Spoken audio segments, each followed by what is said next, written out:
அனைவருக்கும் என்னுடைய வணக்கம். பாபா பத்தி பேசுறதுக்கு எனக்கு கொடுக்கப்பட்ட நேரம் என்பது 5 நிமிடம் தான். ஆனா அந்த 5 நிமிடத்துல பாபா பத்தி என்னால கண்டிப்பா பேச முடியும், எனக்கு நல்லா தெரியும். பாபா என்னுடைய பார்வையில அவருடைய விதைகளில் நானும் ஒரு விதை. விதை கோடிக்கணக்கில் உலகம் முழுக்க பரவி இருக்கு. இது ஒரு விதைன்னு சொல்ல முடியாது, பல கோடி விதைகள் இருக்கு. அவர் ஒரு ஆகச்சிறந்த ஒரு புரட்சியாளர், ஒரு மாமேதை, தூய்மை, வாய்மை, நேர்மை, ஒழுக்கம், சத்தியம், கடமை, கண்ணியம், கட்டுப்பாடு, ஒரு நல்ல பண்பு, நல்ல ஒழுக்கம், தியாகம், இப்படி சொல்லிக்கிட்டே போலாம். நான் அப்படியே அடுக்கி சொல்லிக்கிட்டே இருப்பேன். அப்படிப்பட்ட எல்லா தரப்பட்ட நற்குணங்களுக்கும் சொந்தக்காரர், ஒரு மகான், ஒரு மாமேதை, ஒரு மிகப்பெரிய அறிவுஜீவி, ஒரு சிறந்த பண்பாளர், ஒரு மாபெரும் புரட்சியாளர், ஒரு சிறந்த தலைவர், இப்படியே சொல்லிக்கிட்டே நான் போவேன். அதை நான் சொல்ல இங்கு வரவில்லை. நான் சொல்ல வந்த விஷயமே வேற. இளைஞர்கள் புரிஞ்சுக்கணும், பெண்கள் புரிஞ்சுக்கணும், இஸ்லாமிய சமுதாயம் மட்டும் இல்ல, எல்லா சமுதாயமும் புரிஞ்சுக்கணும். என்ன விஷயம்னா, பாபா கண்ட கனவு, பாபாவுடைய பிரதிபலிப்பு, இதுதான் நீங்க எல்லாரும் புரிஞ்சுக்க வேண்டிய முக்கியமான விஷயம்.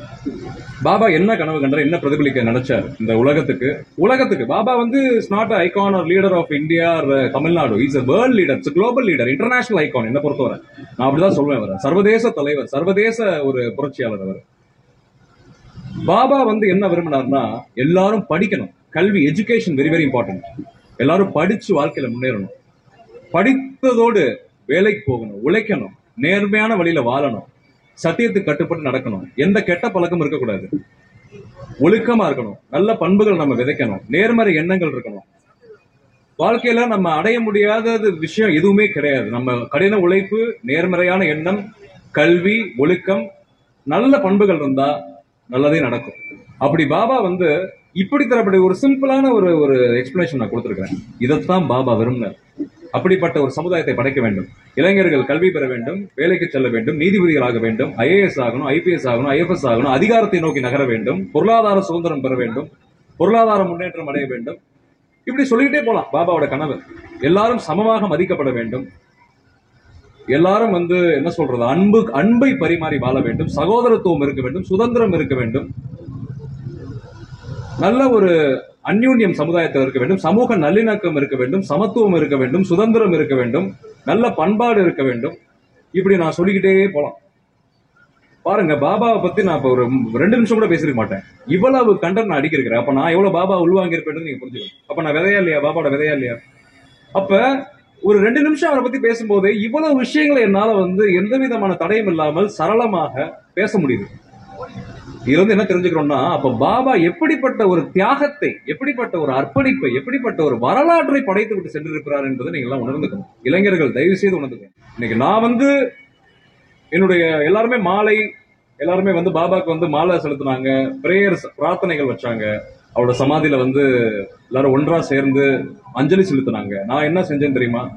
என்னுடைய யூஜி சர்டிபிகேட், என்னுடைய டிகிரி சர்டிபிகேட் கொண்டு வந்தேன். என்னுடைய பிஜி சர்டிபிகேட், டிகிரி சர்டிபிகேட்டை கொண்டு வந்தேன்.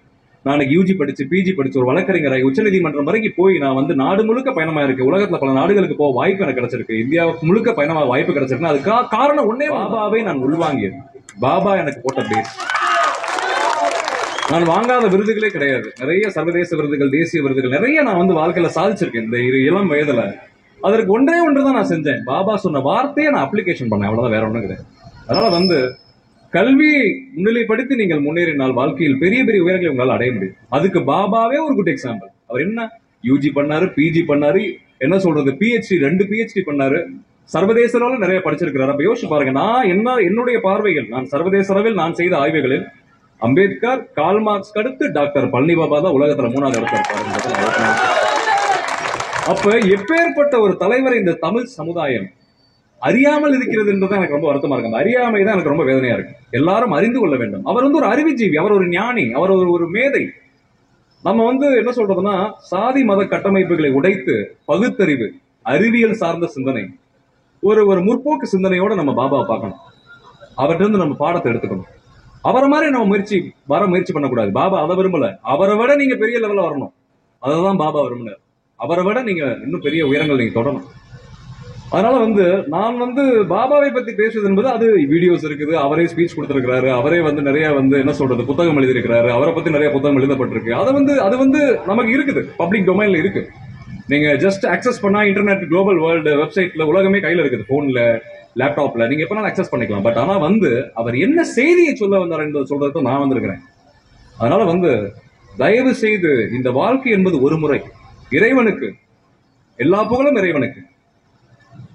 அதை நாம் மனதில் வைத்துக் கொண்டு இந்த ஒரு வாழ்க்கையை சிறப்பான முறையில் நாம் வாழ வேண்டும். அதை கல்வியை முன்னிலைப்படுத்தி, ஒழுக்கத்தை முன்னிலைப்படுத்தி, நேர்மையை முன்னிலைப்படுத்தி, சத்தியத்தை முன்னிலைப்படுத்தி, நேர்மறை எண்ணங்களை முன்னிலைப்படுத்தி, நல்ல பண்புகளை முன்னிலைப்படுத்தி, பாபாவை உள்வாங்கி நாம் வாழ வேண்டும். அதனால வந்து இதை உணர்ந்து கொண்டு நீங்கள் செயல்பட்டாலே கண்டிப்பா பாபாவோட விதை அப்படின்றத நீங்க வாழ்க்கையில நிரூபிக்க முடியும்ன்றதுதான் என்னுடைய கருத்து. ரொம்ப சிம்பிள். நான் வந்து ஒரு ஜஸ்ட் ஒரு 3 மினிட்ஸ், நான் பாருங்க மினிட்ஸ் கவுண்ட் பண்ணி பேசிட்டு இருக்கேன்.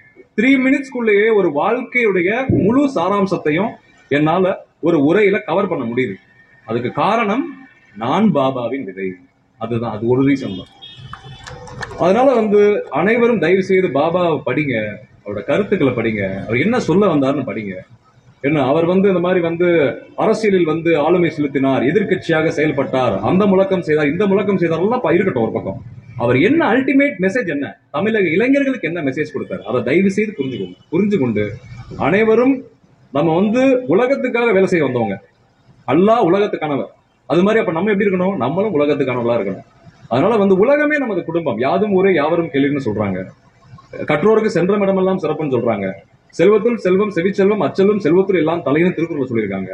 அப்ப இதெல்லாம் பார்க்கும்போது நமக்கு என்னன்னா, நம்ம உலகத்துக்காக வந்தவர்கள், பாபா உலகத்துக்கானவர். அதனால வந்து நான் என் வாழ்க்கையில என்ன நினைச்சிருக்கிறேன்னா, சர்வதேச லெவல்ல ஒண்ணு இல்ல, சேக்வேராவோட மகள் ரீசெண்டா ஷி கேம் டு சென்னை, புரட்சியாளர் சேக்வேராவோட பொண்ணு. நான் எப்பவுமே சொல்லுவேன், தடாலயம் சாரே சொல்லுவேன், பழனி பாபா வந்து பிடல் காஸ்ட்ரோ சேக்வேராவை விட மிகச்சிறந்த ஒரு புரட்சியாளர் நான் சொல்லுவேன். ஏன்னா அவர் செய்யாத தியாகமே கிடையாது. அதனால வந்து அவங்கள சந்திச்சு பேசும்போது நான் பழனி பாபா பத்தி சேக்வேராவோட மகள் கிட்ட சொல்லக்கூடிய வாய்ப்பு எனக்கு கிடைச்சது. அதை நான் ரொம்ப பெருமையா நினைச்சேன். நம்ம பழனி பாபாவை போய் ஒரு மிகச்சிறந்த உலக புரட்சியாளரோட பொண்ணுகிட்ட போய் நம்ம சொல்லிட்டோமே, அது எனக்கு ரொம்ப பெருமையா இருந்தது.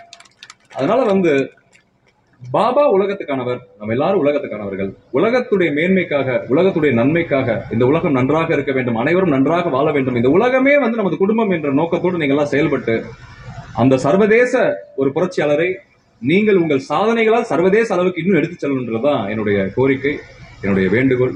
அதை அனைவரும் செய்வீர்கள் என்று நான் நினைக்கிறேன். தயவு செய்து பாபாவை படியுங்கள்.